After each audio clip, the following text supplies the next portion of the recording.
Ya, pemirsa Tegar TV dimanapun Anda berada, kita lanjutkan dialog spesial kita pada sore hari ini. Saat ini kita berada pada sesi kedua. Pada sesi pertama banyak hal yang dijelaskan, khususnya terkait organisasi dan keanggotaan di LDII, DPW LDII Provinsi Lampung. Hadir di tengah kita adalah Ketua DPW LDII Lampung, Bapak Dr. Haji M. Aditya M. Biomed, didampingi Bapak Sekretaris DPW LDII Lampung, Dr. Andes Haji Heri Sensus tadi. Iya Pak Ketua dan Pak Sekretaris. Sesi kedua ini kita bicara tadi kan disinggung soal kegiatan, termasuk pengajian rutin, terus karakter luhur. Ini mohon dijelaskan ini Pak Ketua. Silakan Pak Ketua. Ya, yang pertama kan karena memang saya sebut awal kita lembaga dakwah ya, jadi kita ya tentunya core ormas ini core-nya adalah dakwah ya. Dakwah itu ya mulai misalnya dengan di keluarga masing-masing untuk menasehati keluarganya untuk bisa bersikap sebagai warga negara yang baik. Kemudian juga di setiap PAC kita kegiatannya yang sifatnya berkelompok itu kita adakan itu di pimpinan anak cabang ya. Di situ ada kita bilangnya mubalek dan ada mubaligot kalau yang perempuan. Jadi ada yang akan mengajarkan anak-anak, ada pengajian seminggu 2 kali, seminggu 3 kali gitu ya. Kemudian di dalam pengajian itu kita biasanya juga kalau ada waktu kita sempatkan juga mungkin ada materi-materi yang sifatnya organisasi ya, kebangsaan gitu ya. Kemudian juga ya yang sesuai itulah yang tadi 8 klaster ya. Kadang-kadang saya kalau ada kesempatan juga bercerita tentang kesehatan Pak Heri karena beliau backgroundnya Pak Guru, bercerita tentang pendidikan gitu ya. Jadi kita fleksibel saja Bang Umar. Jadi nah kemudian pada saat pengajian itu kita juga tanamkan yang kita sebut yang ini sebenarnya lama, cuma akhirnya kita formulasikan namanya 29 karakter luhur ya. 29 karakter luhur. Misalnya orang LDI itu harus punya sifat yang jujur, amanah gitu ya. Ada istilahnya kami itu mujahid muzhid. Jadi mujahid itu kerja keras dan biasanya tirakatnya banter menahan. Jadi artinya hidupnya hemat, sederhana gitulah. Kita tidak boleh menghambur-hamburkan harta dan sebagainya gitu ya. Kemudian kalau berkelompok misalnya kita rukun, kompak, kerjasama yang baik gitu ya. Kemudian ada karakter itu bisa faqih, ya alim gitu ya. Kemudian juga berakhlakul karimah. Kemudian anak-anak itu ada yang namanya mandiri. Mandiri itu artinya dia tidak tergantung sama orang tua, tidak tergantung sama siapapun. Dia bisa mencukupi dirinya sendiri, dan itu kan tidak gampang Pak Umar. Ya enggak, itu kan kita harus didik, kita harus laksanakan itu dari kecil. Bagaimana anak-anak itu untuk mandiri gitu ya. Nanti atau bisa mencegah kenakalan remaja sangat dan sebagainya. Pak, sangat. Itu nanti tidak hanya slogan ya, tidak hanya program. Kalau di kami itu nanti beliau mungkin lebih dalam 29 itu ada target Pak. Jadi misalnya kalau umurnya masih cabai rawit, itu yang dimaksud dengan jujur itu sampai di mana misalnya Jadi misalnya disuruh orang tuanya beli apa, kembaliannya dibalikin dong misalnya misalnya. Jujur itu.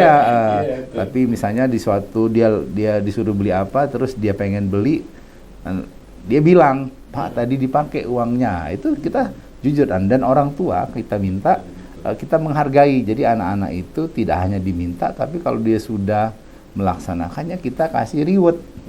Kita kasih penghargaan, oh bagus misalnya dan sebagainya. Kemudian nanti sampai berkembang sesuai, itu masih anak SD.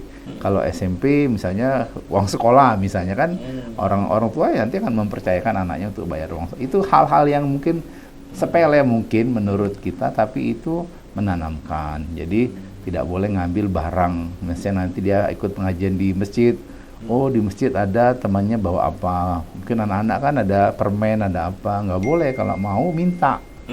Nah, nanti gurunya akan mengajarkan gitu ya. Sampai mohon maaf kalau Pak Umar lihat, kita itu menanamkan disiplin itu khasnya LDI itu Pak. Nanti sendalnya itu disusun di masjid. Awalnya kan kita bilang yang mencetuskan ide itu sendal yang kita pakai ke masjid itu kita urus sendiri. Jadi kita susun, jadi begitu kita keluar dari masjid sendalnya udah siap. Itu sepertinya sepele, tapi itu menanamkan bahwa semua itu kita tanamkan sejak dini ya, disiplin. Nah, kita harapkan nanti kalau dia sudah punya meningkat usianya, siapa tahu misalnya dia pendidikannya juga meningkat, negara membutuhkan orang ini untuk jadi apalah, itu dia sudah siap. Jadi disiplin siap, dia kepribadian gitu ya. nanti ada juga dari 29 itu kita bilangnya itu bisa kerja yang kurup, Pak. Kurup itu benar-benar bisa mengerjakan sesuatu itu sesuai target ya. Kalau dia ASN itu dia akan mengerjakan ya tidak tidak nyuri-nyuri waktu ya, apalagi nyuri-nyuri barang di kantor. Jadi dia benar kurup dan dia melaksanakan hal-hal itu. Jadi memang 29 itu rasa-rasanya kalau semua warga LDI bisa melaksanakan secara keseluruhan, secara kafah gitu ya.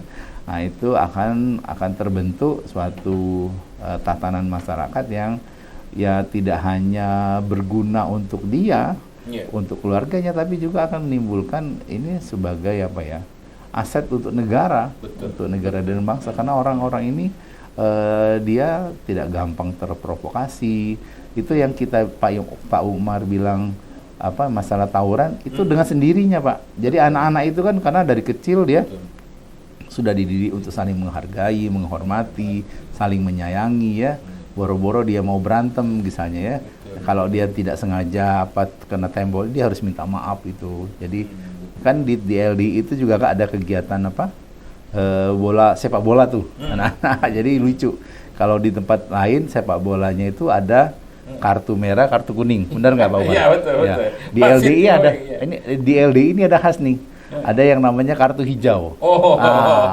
Kenapa itu nanti diberikan kepada anak-anak yang dia sportif. Jadi lucu ya. Jadi nanti setelah selesai sepak bola, si wasitnya akan mengeluarkan kartu hijau siapa yang terbaik di anak. Jadi semua akan menunjukkan sisi baiknya gitu loh. Jadi tidak ngikut temannya, tidak segala macam, namanya kan olahraga yang seperti itu. Jadi upaya-upaya seperti itu tuh memang kami sadar itu tidak simsalabim ya, tidak instan, itu perlu diupayakan, perlu dikondisikan ya. Kita sebagai pengurus, sebagai orang tua nggak hanya ngomong gitu ya, jadi juga mencontohkan hal-hal yang baik ini ya, mudah-mudahan ya. Memberi contoh ya, betul Pak ya. Jadi memang kan kadang-kadang kan orang tua kan maunya dia, tapi dia sendiri nggak melakukan, nggak memberi contoh. Termasuk pengajian. Pengajian anaknya disuruh ngaji tuh ya, anaknya suruh ngaji udah bisa, apalagi masih kecil kan, didorong-dorong. Kalau ditanya bapaknya ngaji nggak? Bapaknya ikut pengajian nggak? Nyuruh anaknya sholat, bapaknya sholatnya gimana? Nah kita itu yang kita balikin gitu loh. Jadi anak-anaknya disuruh sodako misalnya, bapaknya sodako nggak? Nah jadi memang hal-hal yang mungkin sifatnya awalnya itu ya mungkin kecil misalnya ya, nilainya nggak besar, tapi kalau itu semacam jadi gerakan ya mudah-mudahanlah berdampak dengan kebaikan bangsa Indonesia, Pak. Iya, Pak Sekretaris, Siap. Ada tambahan terkait soal LDI ini kenakalan remaja. Jadi 29 karakter itu dibagi ada dua sisi. Sisi untuk moral dan sisi untuk kekuatan iman kita. Yang pertama adalah tadi sudah disampaikan Pak Ketua, saya hanya mengulang dan mempertegas kembali. Yang pertama adalah trisukses. 3 adalah akhlakul karimah, alim fakih, dan kemandirian. Ini kita baru tiga Pak. Trisukses 3. Jadi akhlakul karimah kita bentuk akhlakul karimah tadi, yang bentuk-bentuk yang lainnya tadi kaitan akhlak dulu Pak, menghormat guru dan sebagainya itu. Maka tahun 2000 berapa itu kita mencanangkan hormati guru. Guru itu bukan guru yang formal, tapi guru-guru ngaji, orang tua dan sebagainya harus ditaati. Itu akhlakul contoh. Ya, betul Pak, betul Pak Umar. Kemudian yang kedua adalah alim dan faqih. Dasar untuk bertindak baik. Tadi kaitan nanti dari ASN mau jadi apa, nanti dasari dengan alim dan faqih. Sehingga keimanan kuat otomatis ya mau berbuat apapun akhirnya jadi tidak ada pagernya kira-kira seperti kemandirian tadi sudah disinggung deh. Kemandirian tadi sudah disampaikan Pak Ketua, saya hanya contoh yang tadi cabai rawit PAUD lah Pak. PAUD itu ada umur 5 tahun sampai 7 tahun, ada yang 8 tahun sampai 12 tahun. Itu cabai rawit atau istilah PAUD tingkat-tingkat ini. Jadi itu beda Pak, melatih kemandirian. Contoh melipat baju, mencuci piring, mencuci setelah makan, dengan pertama dengan duduk rapi, dimulai dari bismillah, makan dengan tangan yang ini, setelah selesai berdoa, kemudian minum, terus kemudian dicuci sendiri, jangan ditaruh tempatnya, tadi dicuci sendiri, taruh tuh kemudian kembali lagi terus. Tapi memang harus dilatih dari ya, betul Pak. Ya, nah justru ini program yang sekarang lagi digerakkan oleh kita seperti itu. Itu baru 3 Pak. Kemudian yang siksi tadi 6 tabiat luhur. Jujur tadi sudah disampaikan, jujur kita upaya untuk kita berbuat jujur dari mulai sejak dini dan kita semuanya harus berbuat jujur, kemudian amanah, kemudian hidup sederhana tadi, mujid tadi. Hidup sederhana, kemauan dan kemampuan harus diukur lah dengan kondisi kita, tidak asal-asal jor-joran gitu dan sebagainya. Kemudian rukun, kompak dan kerjasama yang baik, itu 6 tabiat luhurnya. Saya bayangin Pak, ya. Adem apa ini sampai sekretaris kalau kita kayak gitu, ya adem. Ada tambahan? Ada lagi Pak, itu tadi yang Pak Ketua menyebutkan di kerja, artinya kita ada 3 hal sebagai pegawai selain bekerja. Contoh, korup, benar korup janji, benar kita harus betul-betul kerjanya benar. Jangan sampai celuma-celuma dan sebagainya. Ya, kemudian korup itu sesuai. Ya, waktunya nggak boleh. Kemudian janji. Ya, sesuai janji kita lah. Kerarnya pegawai negeri ya seperti misalkan ya baik dan sebagainya. Di swasta pun demikian. Itu 3 Pak. Kemudian setiap sosialnya ada Pak. Ada 4 nilai sosial yang harus kita kembangkan. Artinya bahasanya roda berputar sesama warga. 4 roda berputar Pak. Yang pertama adalah yang kuat, yang mampu membantu yang lemah. Contoh yang kuat atau lemah, ya misalkan ada orang kaya, sekitar kita ini ada tetangga yang miskin, kekurangan, ya kita empati lah, bukan hanya simpati tapi empati. Jadi kita ada tetangganya seperti itu Pak. Yang kedua adalah yang bisa mengajari yang tidak bisa. Kita orang pintar kan sekitar kita SDM-nya berbeda-beda tingkatan ini. Iya, betul Pak. Iya. Jangan sampai udah pintar tapi malah minteri. Jangan Pak itu. Iya. Yang ketiga, kalau ada orang yang salah, dinasihati untuk bagaimana bisa tobat lah artinya seperti ya tadi kalau sudah berlaku masuk dari narkoba ya, nah kita nasihati dan sebagainya dan kita ajak untuk tidak berbuat lagi dan sebagainya. Contohnya seperti orang salah. Ya, terus orang lupa, itu kita ingatkan Pak. Itu seperti itu Pak. Jadi orang namanya kehidupan di masyarakat kadang kita sendiri kadang lupa. Ikhlas harus diingatkan, mau diingatkan. Kita terbatas, manusia punya keterbatasan.